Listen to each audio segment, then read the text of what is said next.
after I left by a couple weeks. Okay. So, what was the time frame that you first started coming into the group? I believe it was in January of this year, so January of 09. Okay. And we went to, I know we were there for probably about 3-4 months. You know, we were there when they were pretty new and pretty beginning. You know, Luis Matos approached me and Ferrari about coming in and you know, helping out some of the younger guys, because they did have a lot of younger guys at that point that were pretty green. You know, and so it's like, you know, I'm a very easygoing guy. It's like, you know, look, if you want help with something, you know, sure. You know, I'd rather help some of the younger kids, because when we're all gone and this business is left, it's going to be left to the younger kids. You know. What was Luis Matos's role? Well, that's not really an easy question to answer, because a lot of things were kind of, you know, confusing at that point in time, because you had Lewis saying he was helping run it and book it. You have Martin saying he was helping run and book it. You know, everybody wanted to take responsibility for the show, but when it came time to pay the boys, nobody really wanted to take any responsibility for that. Lewis was the one that I know on one show at least did take responsibility, and you know, I mean, I got paid. I mean, it wasn't a lot, but I mean, I got paid, you know. And the whole thing with pay, and this is what I told both Lewis and Martin, you know, look, yeah, I definitely want to be paid for my time, but you know, as long as they know there's going to be a payoff at the end, fine, I'm cool about it. You know, I'm not out to try to kill a company, you know, by asking for a high price. You know, I just want to make sure that, you know, we're appreciated for what we do. So, now there was an original kind of core group of PWE wrestlers. A lot of people would say you're Michael O'Toole's, Josh Reigns, Gangstas, James Boys, kind of Luis Matos and that group, and then it seemed like the second wave of people to come through were maybe the FXE guys. Yeah. How did their coming in affect the product? I actually liked it. I mean, I thought it improved the product. I mean, at that point you had well, the two guys that stick out, you know, at least in my mind more than anybody else, was Simon Says and the Biff. You know, both of which, you know, I mean, the Biff right now I believe is actually being looked at by WWE. You know, and Simon Says I still think is probably one of the best on the stick in Florida. You know, both of them definitely added to the product. It did not hurt it in the very least. Okay. Now, a lot of wrestlers, there was kind of a revolving door of people that came in and then left, and a lot of those guys never came back. Why did so many people never come back? PWE was an interesting place to work. Not everything seemed to come across as being all honest. There were certain things that were said to guys that you know, promises that were made that weren't delivered on.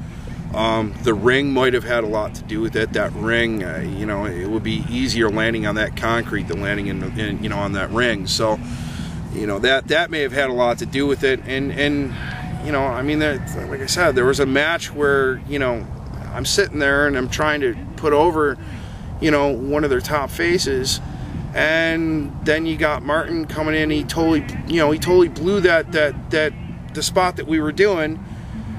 And it got to the point where it's like, you know, look, I try to keep everything in the back, but he didn't, you know, at certain spots, things weren't kept in the back. So, I mean, I looked right over and I was like, thanks, you just totally killed what you're, you know, trying to put over your baby face. So, I mean, yeah, you had stuff like that. There was definitely politics, you know. You know, PWE is one of those things, like I said, there was good and there definitely was bad, you know. Okay. Can you tell me about the Ultraviolent title and your role in that? There wasn't enough guys that knew what the fuck they were doing with it. You know, when they put it on me because, you know, I don't mind doing that. And while that's great and cool, I also was promised that they would actually have people that actually knew what they were doing. You know, Rick Wright doesn't typically do that stuff. He was okay with doing it with me because, I mean, I mean, as much as what I do looks like, you know, I'm killing somebody or I'm getting killed or whatever, I'm one of the safest guys you'll ever be in the ring with. I'm also one of the easiest guys in the world to work with. You know, that's why Rick never had a problem working ultra-violent or hardcore, however you want to word it, with me. You know, then you had Eddie Brock. Eddie Brock did it, and we actually, You know, I wish that program would have went a little bit longer because, you know, we really like working each other, you know. Then they had me work Robbie Markinson, and, you know, I sit there and I'm like, well, can this kid work? Oh, yeah, he can work, he can work, he can work. Gets in the fucking ring, he goes to do something with a chair in my face, he ends up chipping 2 of my fucking teeth. Then the kid goes out there and he's out of breath, and you know, within the first 30 seconds, the guy's sitting there and he's huffing and puffing. By the end of the match, I was stabbing the fuck out of him with a fork, you know? It's like, that was the one thing I asked PWE, and I asked Martin and I asked Lewis. I'm like, look, if you're going to put me in the ring with somebody, don't put me in the ring with pieces of fucking shit that are clueless.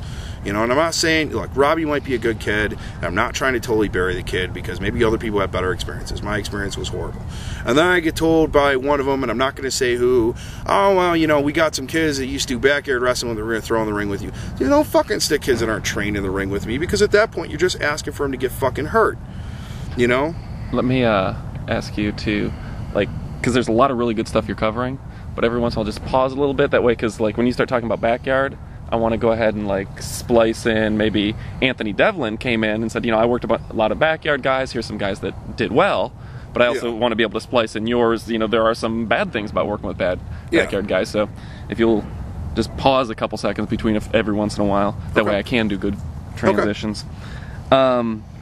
But you were saying about the backyard wrestlers in PWE. Can you tell me a little bit more about that?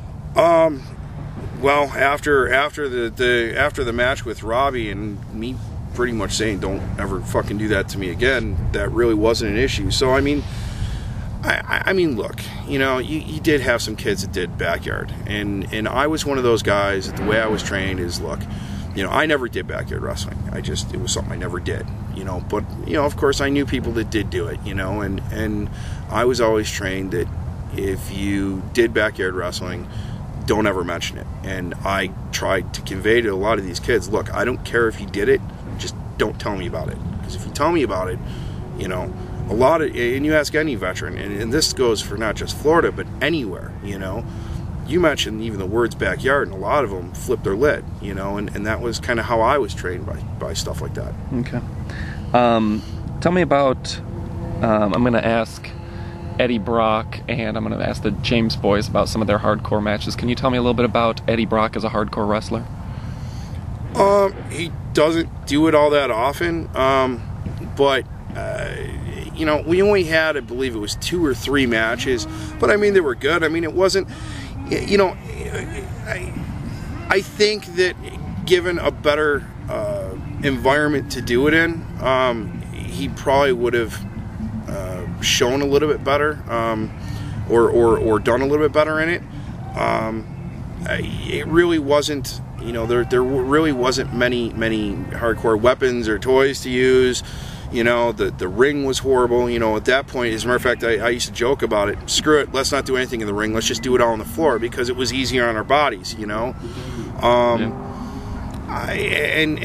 to be honest, I mean, not knowing whether or not we were going to get paid, I'm not going to sit there and kill myself for free. You know, I'm not going to sit there and kill myself for $5. It just, you know, and I kind of tried conveying that to Eddie. It's like, look, you know, not that we're not going to give 110%. But we're not going to sit here and do things that are dangerous, you know, when we're working 3-4 shows a week for $5. Were you there for the Simon Says PJ O'Toole bloodbath? Yeah. Do you have anything that you can, I'm going to ask them about that. Do you have anything you can talk about on that? It was definitely brutal. It was definitely harsh. I disagreed with them doing that. Not because I don't think it would have gotten over. It definitely did, and a lot of people talk about it. The reason why I disagreed with it was the circumstances behind it. I don't think either of those guys got paid for what they did. And seeing what O'Toole and what happened with Simon O'Toole, and seeing how much blood he lost, to do that for free, at least in my opinion, is stupid. What could PWE have done differently to still be a active show now? Definitely new location, definitely new ring, and I think they needed more experience in running their product. I don't think that Lewis and Martin really had the experience to run a show that was vastly successful over a large amount of time. I mean, I realize that PWE has a lot of supporters, but really, I mean, when you look at it, how many do they draw every week? What? 20, 25, 30, maybe 50? I think at the most, maybe they packed the house and got 75. But on average, you know, I mean, it really didn't seem like they were drawing more than like 30 people on average. I find it astounds me how that can be considered successful. Okay. Did you have anything? Actually, let me ask you one more, because I'm going to talk about Joe Bob's Fight Club. What did you think of Joe Bob's Fight Club as a venue?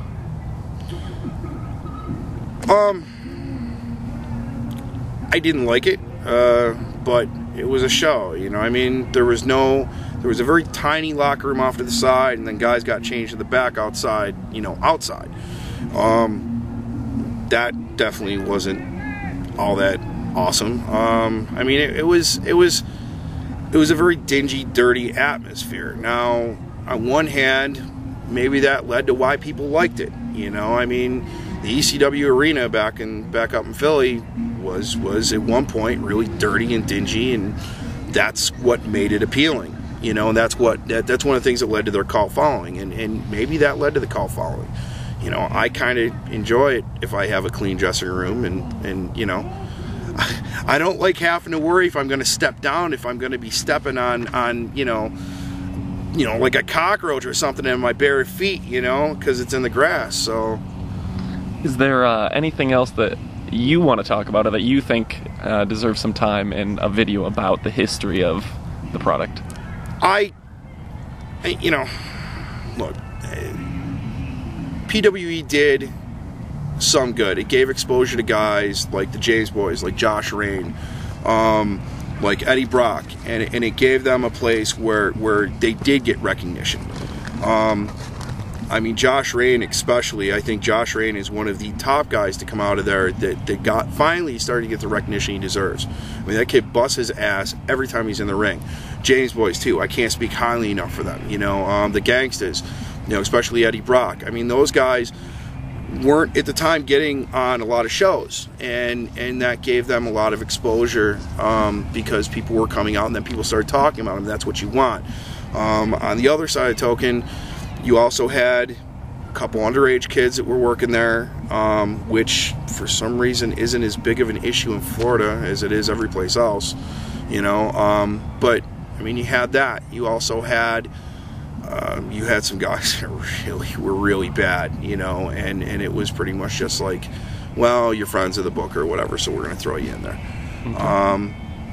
The ring, again, was a death trap. I can't stress that enough, you know, and that's one of the things that really gets me, is because people really are like, you know, some people are really so pro PWE, and it almost got to the point that if you said something negative about Pro Wrestling Eclipse, that you know, people automatically, like, you know, oh, he's an asshole. I mean, there's still some people that, you know, when I even mention the cons of Pro Wrestling Eclipse, are like, you know, oh, how could you ever do that? And I still end up getting heat for it. It's like, look, I mean, seriously, you know, this may even be cut out of the video. If you leave it in, that's great. But let's think about it this way. Somebody ever would have gotten hurt there, we all would have been fucked.